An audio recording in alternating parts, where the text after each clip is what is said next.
आरक्षण हटाओ कार्यक्रम चला रहे हैं इस देश के अंदर, क्या वो ये जानते हैं कि इस देश के अंदर दलितों की स्थिति क्या है? क्या वो जानते हैं कि दलितों के साथ कितना अत्याचार, कितना भेदभाव अभी वर्तमान में चल रहा है? क्या वो जानते हैं कि इस देश के अंदर कितने बड़े पैमाने पर आंकड़े जो दलितों के खिलाफ है? आरक्षण अभी 50, 70 साल, 80 साल की आजादी के अंदर तमाम लोगों के एक पेट में दर्द सा उठ गया है कि ये लोगों ने पता नहीं क्या कर दिया। शहरों को आप लोग देख रहे हैं कि गांवों की स्थिति आज भी दलित चप्पल पहन के नहीं निकल सकता, ऐसी स्थिति बड़े पैमाने पर दिखाई दे रही है। और आरक्षण को लेकर, आरक्षण हटाओ को लेकर कार्यक्रम बन गया। लेकिन इस देश के अंदर जो लोग पेज बन रहे हैं, जैसे सीजेपी के तर्ज पर यह पेज बना कि आरक्षण हटाओ, उनको लगा कि इसी तर्ज पर लोग इकट्ठा हो जाएंगे। उनको लगा इसी तर्ज पर, चाहे वो संघ हो, चाहे बीजेपी हो, चाहे आरएसएस, उनको लगता है कि इसी तर्ज पर हम लोग लोगों को इकट्ठा कर कि हम लोग एक बड़ी मूवमेंट खड़ी कर देंगे। जैसे आप देख रहे हैं कि 24 घंटे के अंदर 5.8 मिलियन के आसपास जो है मतलब सब्सक्राइबर हो चुके हैं। लेकिन मैं सब मानता हूं कि आंकड़े सारे के सारे एक तरीके से देश को मोबिलाइज करने के लिए, देश को फर्जी आंकड़े दिखाए जा रहे हैं, ताकि जिस कारण से देश के अंदर एक मतलब ऐसी स्थिति पैदा हो कि लोग आंदोलन के लिए आए।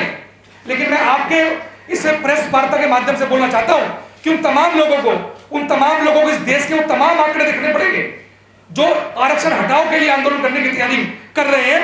उनको सबसे पहले उस आंकड़ों पर नजर मारनी पड़ेगी कि जहां पर दलितों की स्थिति क्या है। आज भी दलितों की स्थिति इस देश के अंदर यह है कि वो पानी नहीं पी सकता। आज भी दलितों की स्थिति यह है कि वो सार्वजनिक रोड पर, सार्वजनिक शमशान घाट पर वो अपने घर के व्यक्ति को चला नहीं सकता। तो ऐसी स्थिति के अंदर आप ये देखिए, आरक्षण समानता के लिए लाया गया। आरक्षण समानता के लिए होगा। आपने देखा होगा, मैं आपको एग्जांपल देता हूं, आपने देखा होगा कि जब पहलवान कुश्ती करते हैं या जितने भी एथलीट कोई कार्यक्रम करते हैं, अपनी फाइट करते हैं, तो वहां पर ना 100 ग्राम अगर वजन एक्स्ट्रा हो व्यक्ति का, सामने वाले खिलाड़ी का अगर 100 ग्राम वजन भी एक्स्ट्रा हो तो वो रिंग में फाइट नहीं कर सकता। उसको बोल देते हैं कि अनक्वालिफाई है, कि भाई इनकी समानता मैच नहीं हो पा रही, अगर ये लड़ेंगे तो दूसरे व्यक्ति के साथ अनजस्टिस होगा। इतना बड़े पैमाने पर मतलब जहां पर 100 ग्राम का वजन कुश्ती के अंदर मायने रख रहा हो, और यहां पर हमारा प्रतिनिधि शून्य है। आज चाहे वो बीसीडी हो, चाहे वो तमाम तरीके से बार के मामले हो, या बड़ी बड़ी जितने भी हाई रैंकिंग साइंटिस्ट हैं, वहां पर हमारी क्या स्थिति है? हाईकोर्ट, सुप्रीम कोर्ट का आंकड़ा भी आपके सामने रखा। हम पूरे देश के अंदर आज मैं समझता हूं कि ऐसा आंदोलन या तमाम इस देश के लोगों को, और वो लोग मैं समझता हूं ज्यादातर अपर कास्ट के, सोनल कास्ट के लोग होंगे जो इस तरह की मूवमेंट को चला रहे हैं। क्या कभी आप लोगों ने देखा कि कोई अपर कास्ट के, सोनल कास्ट के लोगों ने इस देश के अंदर ऐसी मूवमेंट चलाई हो जो ये चाहते हो कि इस देश के अंदर से जातिवाद खत्म कर देते हैं, इस देश के अंदर छुआछात खत्म कर देते हैं? लेकिन ऐसी इस देश के अंदर कोई मूवमेंट हमें दिखाई नहीं देती जो ये मूवमेंट चलती हो कि इस देश के अंदर हम छुआछात खत्म करेंगे, इस देश के अंदर जातिवाद खत्म करेंगे। लेकिन सिर्फ और सिर्फ आज इस देश के अंदर बड़े पैमाने पर नरेंद्र मोदी की सरकार जब चुनने जानी थी 2024 के अंदर, एमपी भरे मंच पर से ये बोल रहे थे कि बस एक बार हमें 400 पार करा दो, हम इस संविधान को बदल देंगे। मतलब उनकी मंशा जग जाहिर है। वो चाहते हैं कि संविधान की वजह से हम लोग लड़ पा रहे हैं, संविधान की वजह से हम लोग फाइट कर पा रहे हैं। वो लोग चाहते हैं कि इस देश के अंदर संविधान खत्म किया जाए। वो जानते हैं कि SC/ST एक्ट इस देश के अंदर SC के लोगों के लिए कितना जरूरी है। ये तमाम SC के लोगों से पूछ के देखो, SC/ST एक्ट होने के बावजूद हमारे साथ क्या स्थिति है। हमारी FIR दर्ज नहीं हो रही।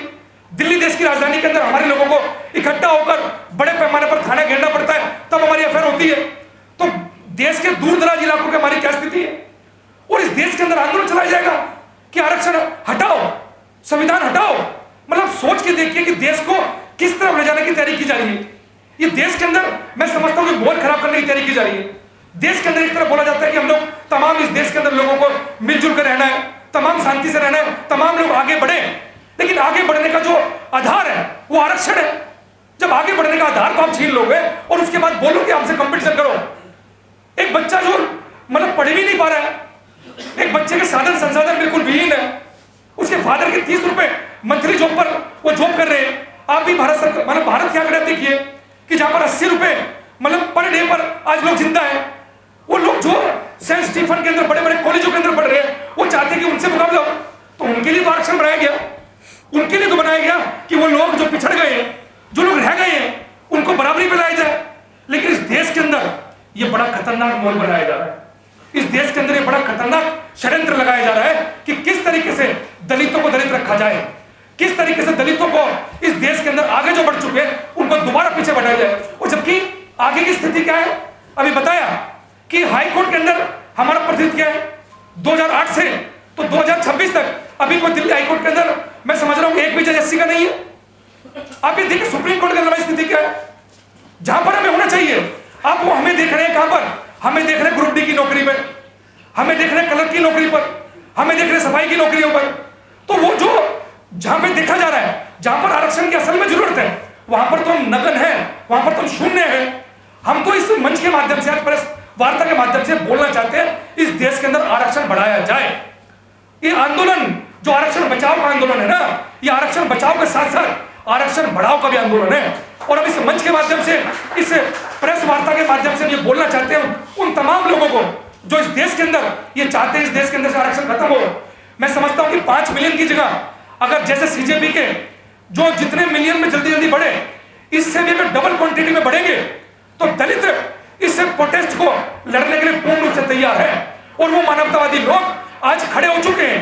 हम किसी भी कीमत पर आरक्षण को भी, SC/ST एक्ट को भी संविधान के दायरे में रहकर शांतिपूर्ण तरीके से हम जो उचित होगा हम करने के लिए पूर्ण रूप से तैयार है। लेकिन हम ये बोलना चाहते हैं कि आप लोगों को समझना पड़ेगा, इस प्रेस वार्ता के माध्यम से बोलना चाहते हैं कि तो जो जितने भी लोग इस तरह का आंदोलन की भूमिका बना रहे हैं, जो लोग जुड़ रहे हैं, मैं समझता हूं कहीं ना कहीं उनको संविधान को समझने की जरूरत है। कहीं ना कहीं आरक्षण की जो परिभाषा है, आरक्षण का जो डेकोरम है, उसको समझना पड़ेगा।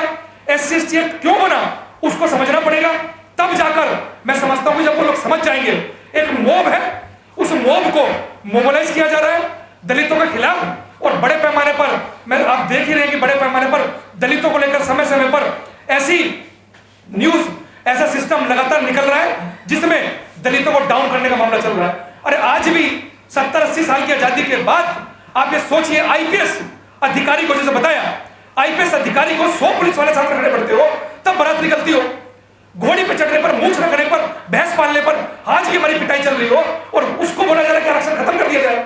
मैं समझता हूं कि अभी नरेंद्र मोदी की तमाम सरकारें, या तमाम भाजपा, तमाम कांग्रेस, जितनी भी सरकारें रही, वो दलितों को, अभी भी नरेंद्र मोदी जी ने हमारे पैर धुए दलितों के, कि दलितों के पैर धुए। वो बोल रहे हैं कि दलितों को मत मारो, मुझे गोली मार दो भाई। नरेंद्र मोदी जी बोल रहे हैं, क्यों बोल रहे हैं?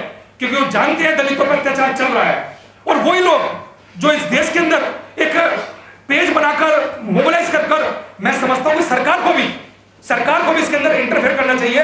और सरकार को ऐसे लोगों पर जो इस तरह के संविधान के खिलाफ इस देश के अंदर आरक्षण की मुहिम पैदा करने जा रहे हैं, कि आरक्षण के खिलाफ जो मुहिम पैदा करने जा रहे हैं, मैं समझता हूं कि सरकार को भी इस तरफ सोचकर ऐसे लोगों को पेज का बायकॉट करना चाहिए। अभी अगर सही दृष्टि में सरकार के खिलाफ कोई मामला बनता है तो सरकार मीडिया के माध्यम से उसको बैन कर देती है, सरकार उनके मतलब ट्विटर अकाउंट को उड़ा दिया जाता है।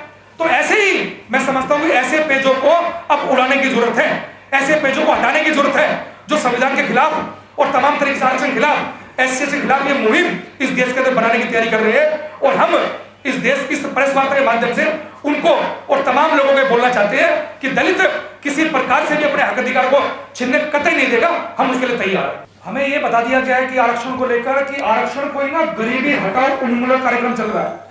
पूरे देश के अंदर आरक्षण को लेकर ये दिमाग में बिठाया जा रहा है कि आरक्षण से ये लोग पता नहीं कितना आगे पहुंच चुके हैं, कितना आगे बढ़ चुके हैं।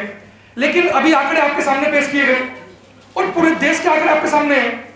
आरक्षण हमारा प्रतिनिधित्व का मामला है, लेकिन प्रतिनिधित्व के मामले पर आप ये देखिए हमारा प्रतिनिधित्व है कहां पर, जहां पर आज हम लोगों ने आरक्षण बचाओ आंदोलन की शुरुआत कर रहे हैं कि आरक्षण बचाओ आंदोलन। तो ऐसा क्यों करना पड़ रहा है?